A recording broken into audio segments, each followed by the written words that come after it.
Technical पाठशाला में आप सभी का स्वागत है। साथियों, आप सभी ने 87 और 94 दिवस का खाद्यान्न और कन्वर्जन कास्ट का वितरण कर दिया होगा।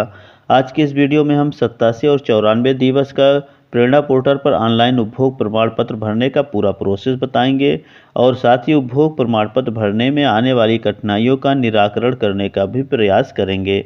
तो चलिए वीडियो को शुरू करते हैं।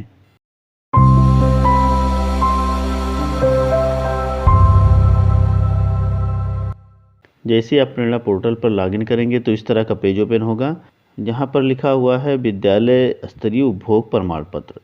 इसी पर आपको क्लिक करना है। उसके बाद ये उपभोग प्रमाण पत्र जो आपने खाद्यान्न वितरण किया है, धनराशि बांटी है, उसका उपभोग का पेज ये ओपन हो जाएगा।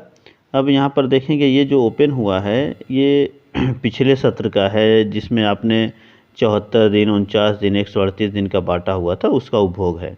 94 और 87 दिवस का उपभोग भरने के लिए, जो कि सत्र 2021-22 का है, तो उसके लिए आप यहाँ जो बॉक्स एक छोटा सा बना हुआ है उसको क्लिक करेंगे। जैसे उसको सिलेक्ट करेंगे तो ये पेज ओपन हो कर के आ जाएगा 94 दिवस और 87 दिवस का उपभोग भरने के लिए। यहाँ पर कुछ छोटे छोटे कॉलम दिए हुए हैं, उसको आप ध्यान से पढ़ लीजिए। ये सारी चीज़ें दर्ज करने के बाद आप सेव बटन पर क्लिक कर देंगे तो आपका ये एमडीएम का उपभोग सेव हो जाएगा। हमने अपने उपभोग का सारा डिटेल फिल कर लिया है।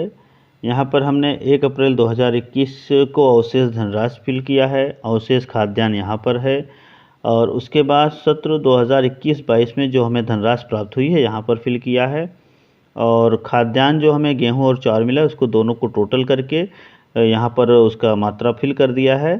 और यहाँ पर ध्यान देना है कि ये जो आप खाद्यान्न की मात्रा फिल करेंगे ये किलोग्राम में ही रहेगा। बाकी ये जो दोनों बॉक्स हैं ये ऑटो कैलकुलेट हो करके आ जाते हैं। अब इस वाले कॉलम को आपको बहुत ध्यान से समझ लेना है, जहाँ पर लिखा है लॉकडाउन अवधि में छात्रों को एफएसए वितरण की स्थिति। अब यहाँ पर आप जब ध्यान देंगे तो हमने लिखा है 42। अब आप इसको हमारे विद्यालय के हिसाब से समझ लीजिए। पिछले सत्र में हमारे यहाँ कुल 134 बच्चे थे, जिस अवधि का 94 दिवस या 87 दिवस का खाद्यान्न और कन्वर्जन कास्ट का वितरण करना है। लेकिन मेरे यहाँ 134 बच्चों के सापेक्ष सिर्फ 42 बच्चों के लिए कन्वर्जन कास्ट की धनराशि एमडीएम खाते में थी, तो हमने फ़िलहाल अभी सिर्फ 42 बच्चों का ही वितरण किया है, तो हमने उनका ही संख्या यहाँ पर दर्ज किया है 100। और यहाँ पर अगर आप इस कन्फ्यूजन में होंगे कि जब 134 यानी टोटल नामांकन का वितरण कर देंगे तभी आप उपभोग प्रमाण पत्र भरेंगे, तो आपको उसके लिए इंतज़ार नहीं करना है। आप जितने बच्चों का वितरण किए हैं उतने की संख्या दर्ज करते हुए उपभोग प्रमाण पत्र भर दीजिए। जब बाद में सभी बच्चों का आप वितरण कर देंगे या कुछ और बच्चों का वितरण कर देंगे तो इसको आप संशोधित कर सकते हैं। लास्ट में हम संशोधित करके भी आपको दिखा देंगे, पहले इसको हम समझ लेते हैं। तो यहाँ पर हमने 134 के सापेक्ष 42 बच्चों के ही कन्वर्जन कास्ट उपलब्ध था, तो 42 बच्चों के खाते में हमने भेज दिया। और ये जो धनराशि है ये यही 42 बच्चों के खाते में जितनी धनराशि भेजी गई है उसको ही दर्ज किया गया है। और ये लास्ट वाले में हमने गेहूं और चावल जो खाद्यान्न वितरित किया है वो हमारे जितने बच्चे थे 134 सभी को वितरित कर दिया है, तो हमने यहाँ पर वो संख्या, वो मात्रा लिख दी है। आप यहाँ पर कंफ्यूज ना होइएगा कि यहाँ पर लाभार्थी संख्या खाद्यान्न के लिए अलग से नहीं दिया है, तो खाद्यान्न आप जितना बांटे हैं सिर्फ वही यहाँ पर टोटल मात्रा लिख देना है। लाभार्थी संख्या खाद्यान्न के लिए नहीं लिखना है। जो लाभार्थी संख्या लिखना है वो सिर्फ खाते में ट्रांसफ़र करने वाले बच्चों की संख्या लिख देनी है। तो उम्मीद है ये चीज़ आप क्लियर हो गए होंगे कि जब तक पूरा बच्चों का वितरण हो तभी भरें, ऐसा कुछ नहीं है। आपने जितने एक बच्चे का फिल किया, वितरित कर दिया है कन्वर्जन कास्ट, तो आप ये उपभोग भर दीजिए। और उसके बाद नीचे वाले में भी बहुत कन्फ्यूजन है, इसको भी समझ लीजिए। यहाँ पर लिखा है विद्यालय खुलने के उपरांत एमडीएम वितरण की स्थिति। अब एमडीएम वितरण की स्थिति का मतलब आपने विद्यालय खुलने के बाद जो खाना बनवाया है, कितने बच्चों ने खाना खाया, उसकी डिटेल यहाँ पर देना है। अब यहाँ पर 1 सितंबर से विद्यालय खुल गए थे, तो 1 सितंबर से ले करके आप कौन से महीने तक का यहाँ पर लाभार्थी संख्या टोटल करके देंगे वो क्लियर नहीं हो रहा है, बहुत लोग इसमें कंफ्यूज रहते हैं। अगर आप यहाँ नीचे देखेंगे तो लिखा है 31/3/2022 को अवशेष परिवर्तन लागत, तो इसका मतलब है कि आपको मार्च तक का टोटल लाभार्थी संख्या जोड़ते हुए फिल कर देना है। अगर सितंबर से मार्च तक का भरेंगे तो ये कुल 7 महीने होते हैं।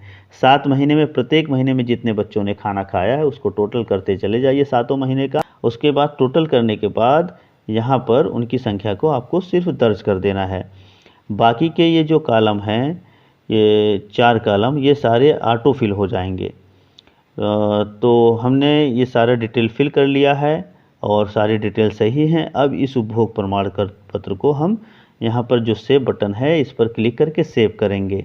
अब देख सकते हैं लिख कर आगे आपका डेटा सफलतापूर्वक सुरक्षित हो गया है। अब इसे ओके करेंगे। क्या आप पीडीएफ फाइल सेव करना चाहते हैं? इसे हम फिर ओके करेंगे तो हमारे मोबाइल में पीडीएफ फाइल सेव हो जाएगी और उसकी एक प्रिंट आउट निकाल करके हम भविष्य में ऑडिट या पर्पज़ से या विद्यालय में सुरक्षित रख लेंगे।